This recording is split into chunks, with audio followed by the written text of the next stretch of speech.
읽어드린 말씀은 너무나 충격적인 장면입니다. 우리가 평소 알던 베드로와는 너무나도 딴판의 모습을 보여주고 있습니다. 마태복음을 기준으로 하면 베드로가 성경에 처음 등장한 때는 10장에서였고 이렇게 쭉 일이 전개되는 가운데 26장에서 우리가 전혀 생각지 않았던 너무나도 뜻밖의 모습을 여기서 설명을 하고 있습니다. 베드로 하면 여러분 어떤 인상을 가지고 있습니까?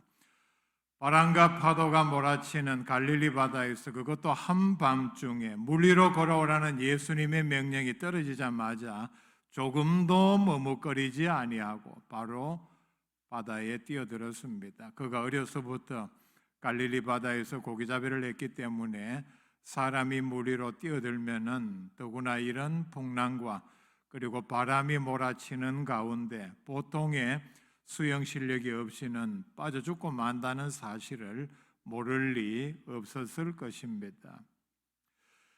예수님께서 조금 앞에 보면은 고난을 예언하시면서 내가 본격적으로 고난을 당하면은 너희들은 다 흩어질 것이라 도망갈 것이라 예언하셨을 때에 베드로는 자신 있게 자기는 절대로 그러지 않을 것이라 큰 소리 쳤습니다. 어떻게 큰 소리 쳤는지 우리 같이 한번 확인을 해봅시다. 26장 33절 말씀입니다. 베드로가 대답하여 이르되 모두 주를 버릴지라도 나는 결코 버리지 않겠나이다. 그때 다시 베드로에게 34절에서 닭 울기 전에 네가 3번 나를 부인하리라 말씀하셨을 때 35절에 보면은 내가 주와 함께 죽을지언정 주를 부인하지 않겠나이다 하고 베드로는 죽는 한이 있더라도 내가 예수님을 버리는 일은 절대로 없을 것입니다. 호언장담을 했습니다. 오늘 읽어드린 이 말씀 불과 몇 시간 전에 겟세마네 동산에서 대제사장들의 부하들이 예수님을 잡으려 할 때에 그는 자기 혼자서 예수님을 보호하기 위해서 칼을 휘둘러 대제사장의 종의 길을 떨어뜨릴 정도로 용기가 있고 예수님을 향한 충성심이 있었습니다. 용기가 있었다는 말은 여기서 보통의 용기로서는 칼을 빼서 휘두를 수 없는 상황이었습니다. 왜냐하면 예수님을 잡으러 온 대제사장의 그 부하들은 일부 군인들이 있었고 그리고 무장을 하고 있었습니다. 수적으로 보나 그리고 예수님의 제자 가운데서는 칼을 가진 사람은 자기 하나밖에 없었습니다. 자기 혼자서 하나밖에 없는 칼을 가지고 먼저 휘둘렀다는 것은 죽기를 각오했다는 뜻이죠. 그것도 군인들을 상대로.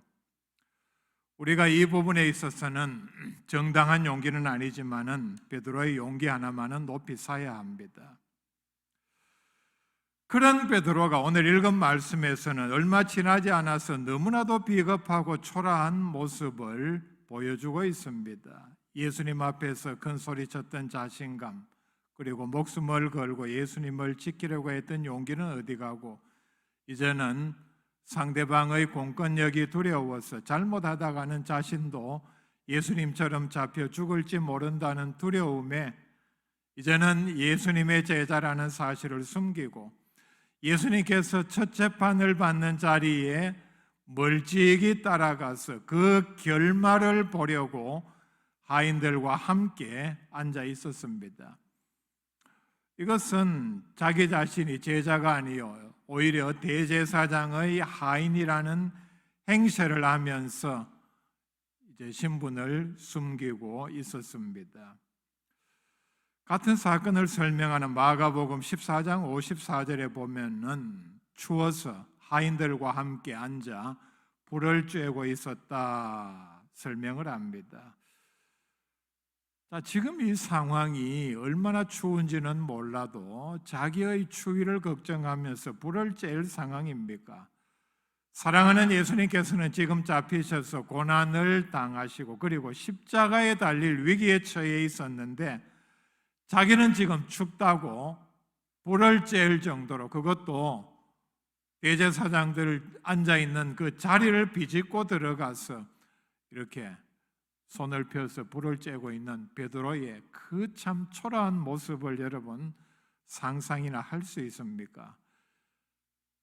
예수님의 그 고난을 당하는 안타까워하는 마음은 전혀 보이지를 않습니다.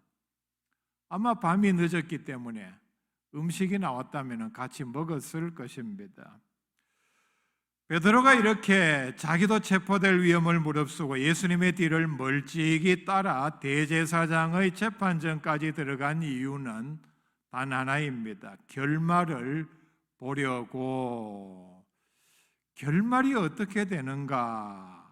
결말은 두 가지 중에 하나입니다. 첫째는 베드로는 예수님의 제자 어느 누구보다 예수님의 이적을 행하시는 능력에 대해서 잘 알고 있었습니다. 아마 100% 확신은 하지 못했지만은 마음에 어느 정도 이런 생각은 가지고 있었을 것입니다. 분명히 예수님께서 재판받으시는 중에 이적을 행하셔서 대제사장, 서기관 그리고 장로들을 다 제압하실 것이다. 그럴 가능성이 충분히 있다.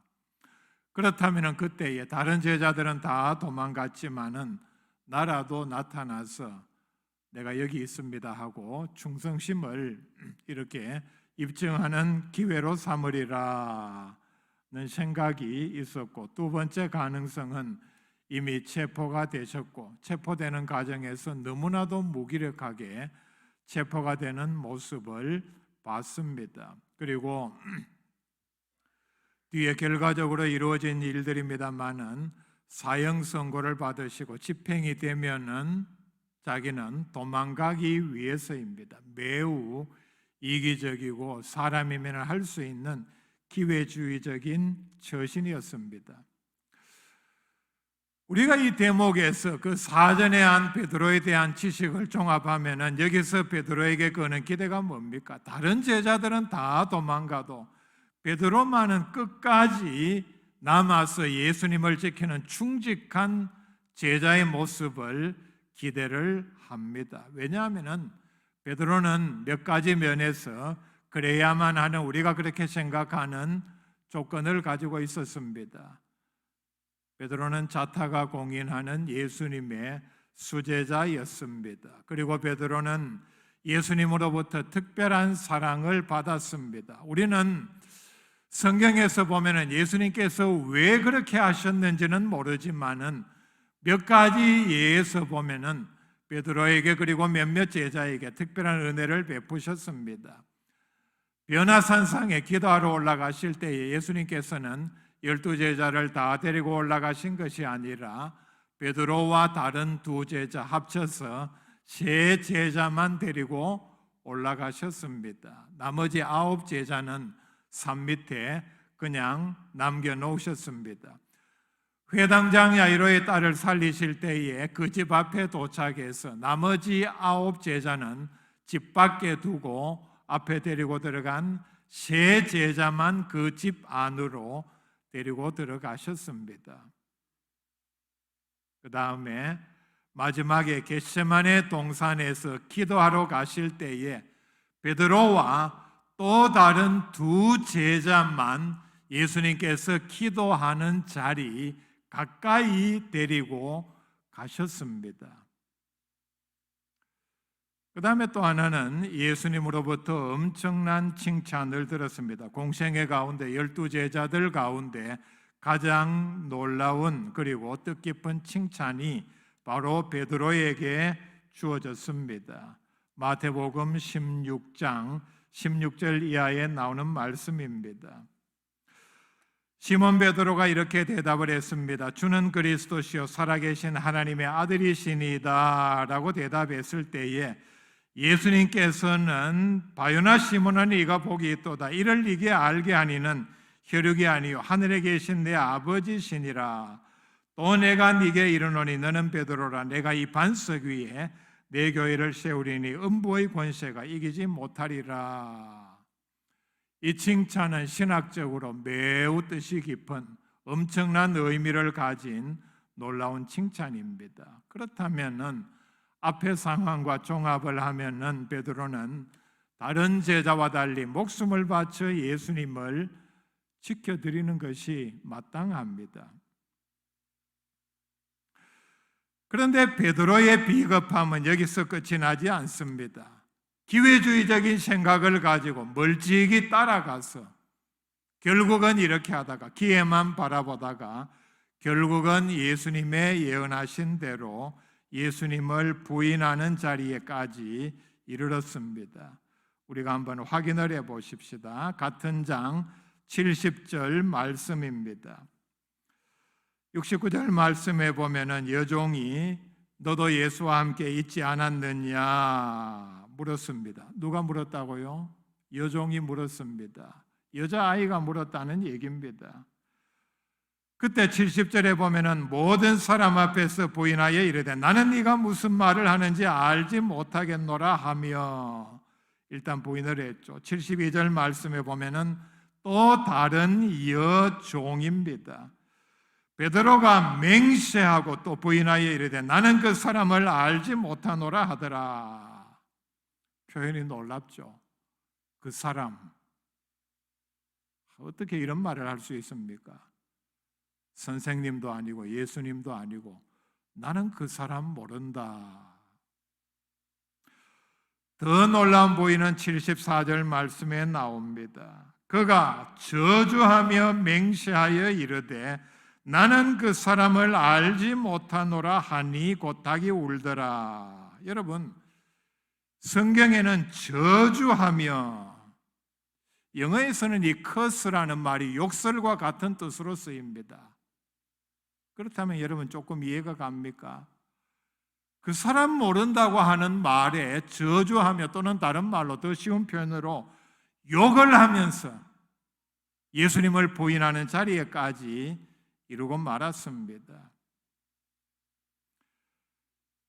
그 다음에는 결국은 도망을 치고 말았습니다. 예수님께서 십자가에 달리실 때에 제자 가운데 가장 나이 어린 요한과 그리고 여자분들 몇몇만이 십자가 밑을 예수님의 육신의 임종을 지켰습니다. 당연히 있어야 할 모든 사람들이 다 도망을 가도 결국 한 사람이 있어야 한다면 베드로가 있어야 하는데 베드로는 일찌감치 도망가서 숨어 있었습니다. 베드로가 당연히 예수님 가까이서 그리고 누구보다도 예수님의 위험에 대해서 경계를 하고 그리고 지켜야 할 신분임에도 예수님을 멀찍이 따라간 이유는 단 하나로 우리가 설명을 할 수 있습니다. 바로 예수님께서 미리 말씀을 해주신 마태복음 10장 38절에 나오는 말씀입니다. 제자들에게 주신 말씀입니다. 또 자기 십자가를 지고 나를 따르지 않는 자도 내게 합당하지 아니하니라 말씀을 했습니다. 자기 십자가를 지지 않고 예수님을 따르는 것이 바로 멀찍이 따라가는 것입니다. 베드로는 이 대목에서 예수님의 고난에 동참해야 한다는 이 십자가는 전혀 지지 않고 예수님의 뒤를 따라갔습니다. 예수님과 동행했다는 얘기입니다. 그래서 예수님께서 정말 위기를 만나면은 도망을 칠 준비가 되어 있었습니다. 예수님께서 제자들을 부르신 이유를 마가복음 3장 14절에서 이렇게 설명을 합니다. 이에 12를 세우셨으니 이는 자기와 함께 있게 하시고 또 보내사 전도도 하며 여기서 말씀을 합니다. 예수님께서 제자를 부르신 세우신 목적은 제일 먼저는 자기와 함께 있게 하시고 여러분 자기 스스로 예수님의 제자라고 생각한다면은 예수님과 늘 함께 있는 것이 제자의 첫째 요건입니다. 그래서 제자들은 거의 대부분 예수님의 공생의 기간을 예수님과 함께 있었습니다. 모든 것을 같이 하고 같이 먹고 같이 일을 했습니다. 이게 제자됨의 첫째 요건입니다. 그렇다면 베드로는 예수님과 함께 있어야 했고, 결정적으로 예수님께서 가장 어려우실 때에, 그리고 가장 위기일 때에 분명히 그는 같이 있어야 했습니다. 그 다음에 예수님께서 마태복음 10장 39절 말씀입니다. 이렇게 말씀을 합니다. 자기 목숨을 얻는 자는 잃을 것이요 나를 위하여 자기 목숨을 잃는 자는 얻으리라 말씀을 합니다. 자, 앞에서 한 말씀, 자기 십자가를 지고 나를 따르지 않는 자도 내게 합당하지 아니하니라. 문맥과 연결을 하면은 십자가를 지지 않고 예수님을 따르면은 겉으로 보기에 어떤 고난과 박해가 왔을 때에 목숨을 얻는 것처럼 보입니다. 그렇죠? 베드로처럼 이렇게 도망을 쳐버리면은 목숨을 잃을, 고난을, 박해를 당할 이유도 없습니다. 그러나 그렇게 하면은 결국은 목숨까지 다 잃고 만다는 뜻입니다.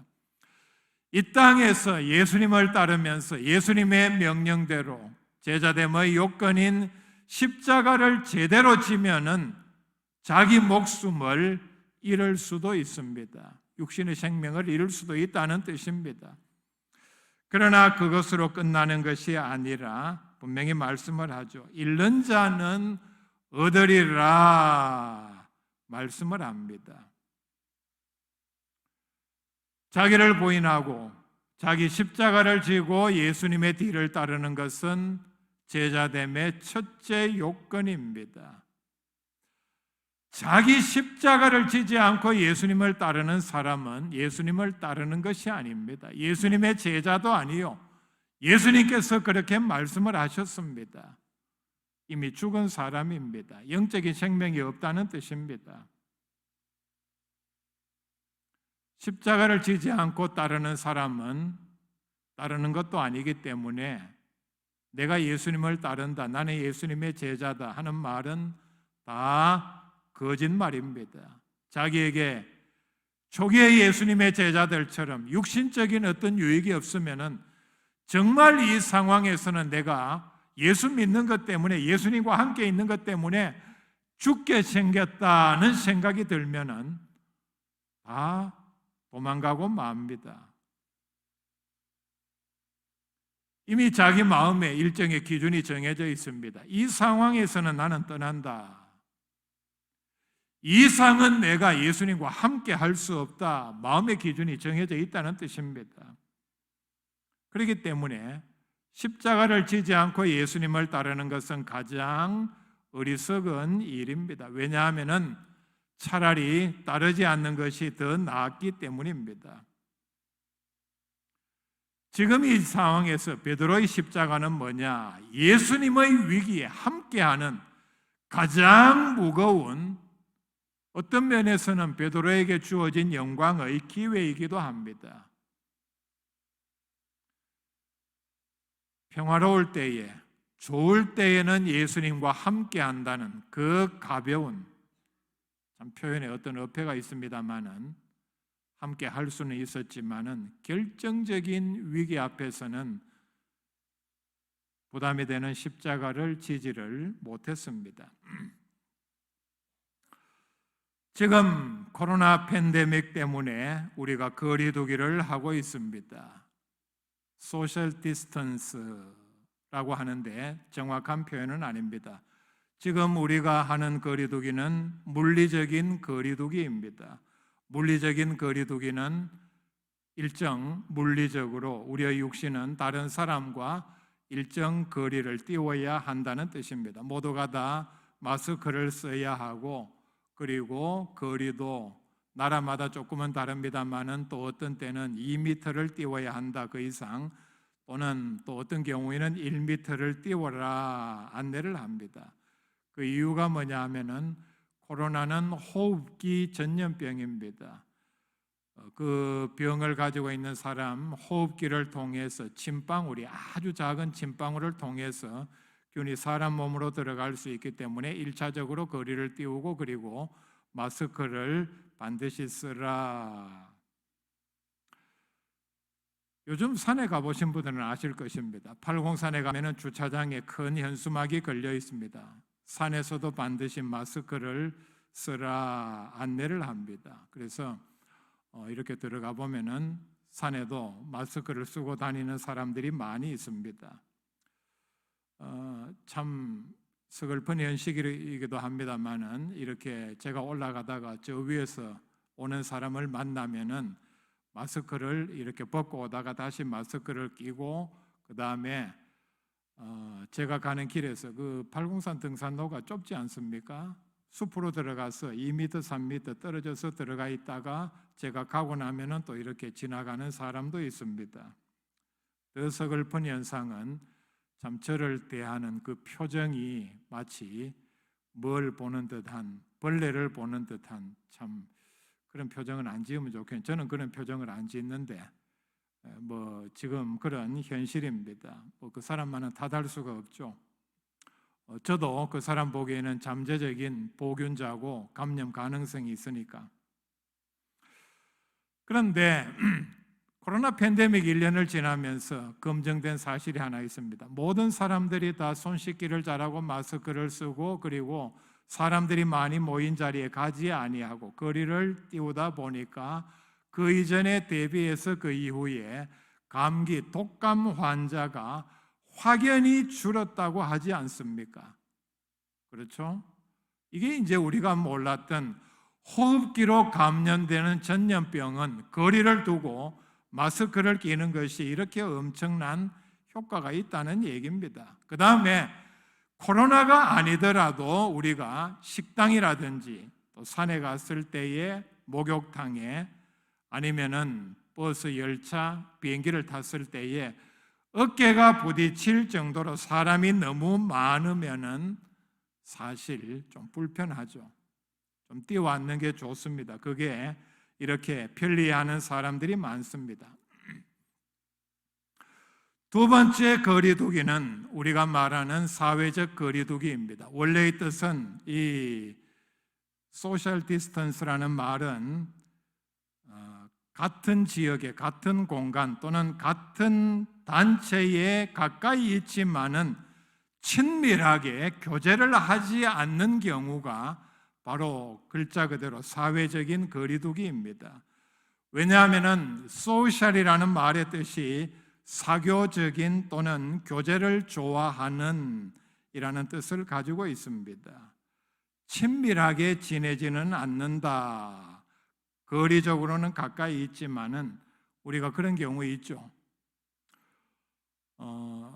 생각하기에 저 사람하고는 내가 가까이 해봤자 득될 것이 없다, 또는 성격이 맞지 않아서, 또는 말이 많아서, 아니면은 많은 사람들이 그 사람에 대해서 평이 좋지 않을 때에 또는 이해관계가 충돌할 때에 가까이 지낼 수 없습니다. 이런 경우는 아무리 물리적인 거리가 가까워도 가까이 할 수 없는 것이, 즉 친밀하게 지낼 수 없는 것이 사람의 본성입니다. 거리를 둘 수밖에 없습니다. 세 번째 제가 말씀을 드리고 싶은 것은 바로 영적인 거리두기입니다. 오늘날 많은 그리스도인들이 의도적으로 교회와 조금 거리를 둡니다. 교회 일에 거리를 두고 믿음 생활에 일정 거리를 둡니다. 적당히 한다는 얘기입니다. 하지 않는다는 얘기가 아닙니다. 교회도 갑니다. 그렇게 열심히 가지는 않습니다.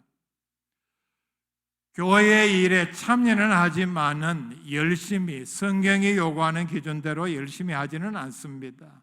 이게 바로 예수님을 따르기는 하지만은 베드로처럼 멀찍이 따라가는, 베드로는 말하겠죠. 누가 물으면은 내가 지금 따라가잖아. 예수님과 함께 있잖아. 지금 대제사장의 뜰에. 이것이 바로 영적인 거리두기입니다. 그러면서 보면은 세상 일에, 세상 친구를 만나는 일에, 자기 어떤 취미 생활을 하는 일에, 이런 일에는 매우 열심히 하면서 모든 노력을 기울이면서 믿음 생활에 많은 일정 거리를 둡니다.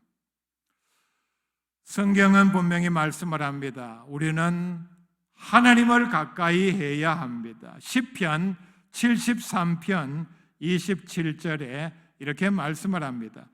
무릇 주를 멀리하는 자는 망하리니 음녀같이 주를 떠난 자를 주께서 다 멸하셨나이다 말씀을 하죠.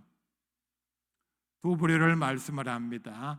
주를 멀리하는 자 분명히 망한다고 했습니다. 그 다음에 이게 이렇게 계속되면은 음녀같이 주를 완전히 떠나게 됩니다.